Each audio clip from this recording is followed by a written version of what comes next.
So I supervise a squad of officers. They're community action officers, and pretty much all we do is engage with the public.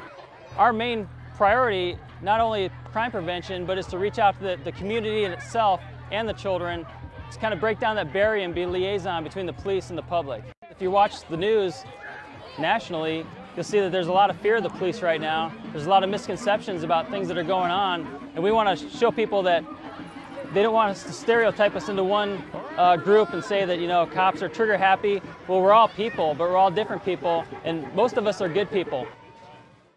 Let's face it, our uniform sometimes is approachable to some people.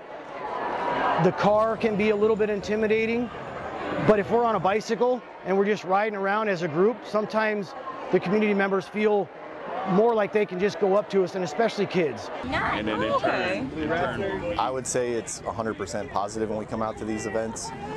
Tons of parents, kids, they come up to us on almost a regular basis, and they want to shake our hands or, you know, ask us for a sticker, give us a hug, and say thank you for our service. I think it is effective, you know, showing face with the community, you know, interacting with, you know, its members, you know, so that way they can ask questions, that way they're not afraid of the police. You know, most people, they'll be like, oh, the police is here, you know, something happens, but it's not, it's a positive way that they're here.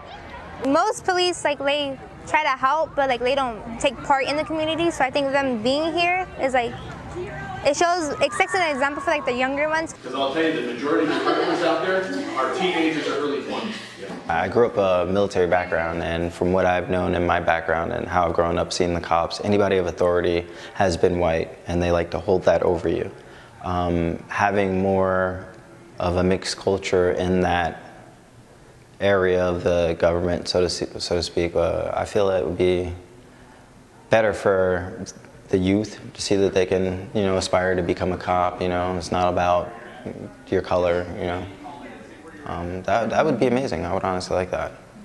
Racial diversity, perhaps more so than almost any other demographic category, is critically important to effective policing. The police have to police everyone. We're going where there are large venues of African Americans. We've been to Pilgrim Rest Baptist Church, we've been to Juneteenth, Martin Luther King, and what we do is we set up a recruiting table at these events or these venues and tell people about the opportunities on the Phoenix Police Department.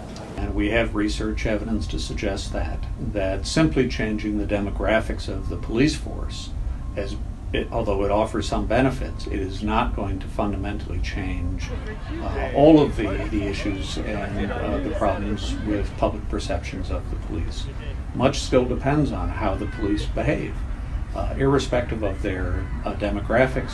How the police behave, how they treat citizens, how effective they are in dealing with community problems, ultimately will influence the relationship between the police and the public.